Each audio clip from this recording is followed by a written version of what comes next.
Conversations on the Fringe. Let me tell you another story that I've recently been playing with. You know, Ken Arnold was the pilot who saw, first 1947, saw 9 discs over the, what appeared to be discs. They actually appeared to be, what is the word for the particular shape? Scorpion. They were actually scorpion-like.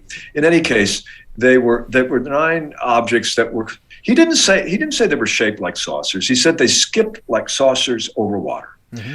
And he landed. He was out on a search mission to find a crashed plane. It was a reward, $5,000. Wasn't a small amount in 1947. I don't think he found it. Maybe he did. In any case, he found something else. He found this phenomenon. Well, so it was widely perceived.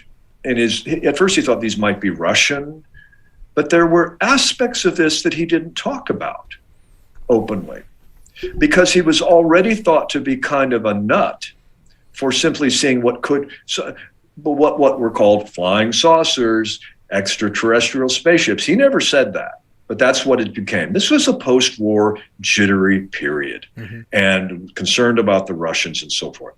His daughter, after Dad died, gave an interview. She said, I want to set the record straight.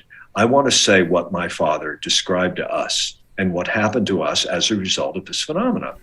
So let's pause right there and say that the UFO phenomenon in the modern age, the creation myth of the UFO world, is the Kenneth Arnold story. It's the origin myth, right? It's where it all begins. So it sets the stage for all to come. When I say a creation myth, primal people in the Aboriginal world of Australia and elsewhere have creation myth. This is where our people, we descended from the stars. This is our story. And these stories are told through the centuries. Well, and likewise, the creation myth of ufology was what Kenneth Arnold discovered.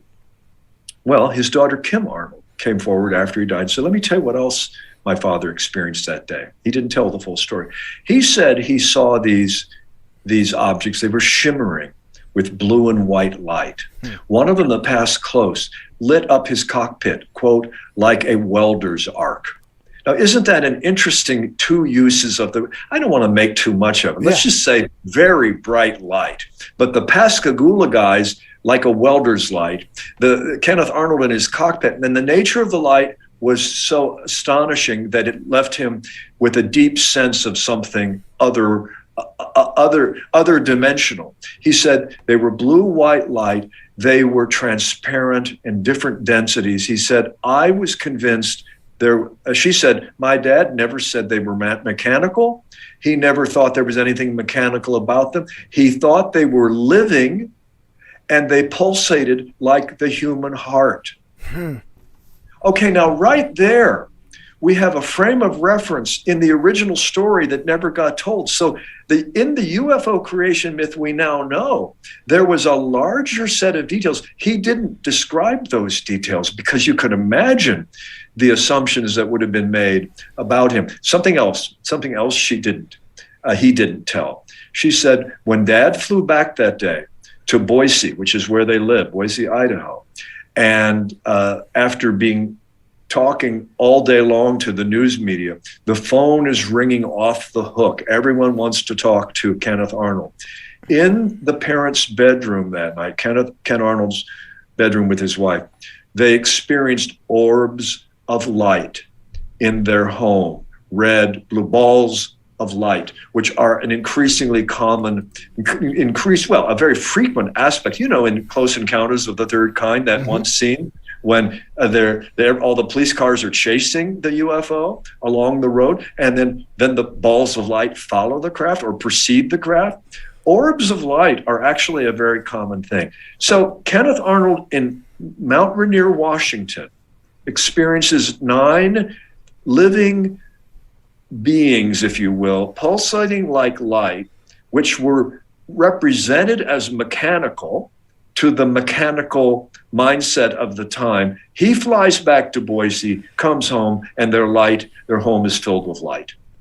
This suggests something that transgresses the boundaries of mind and matter that Western science insists on. Western science's story of mind and matter as divided by an inseparable bridge is exactly that. It's a story. Yeah. It's not the essence of the scientific process. The scientific method can explore the paranormal.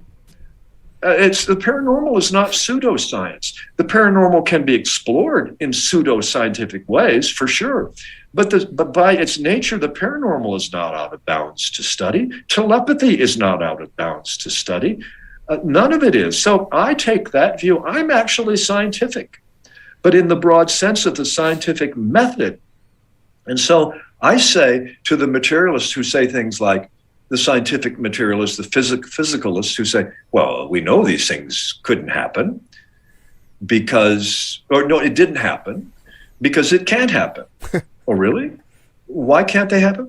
Well, because we know from the laws of nature. No. There are regularities of nature. There are patterns of nature. And guess what?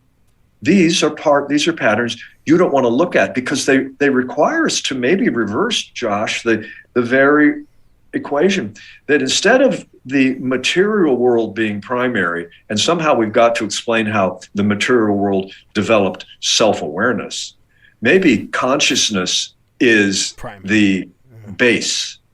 And we are born into a culture that has pushed so much off to the side.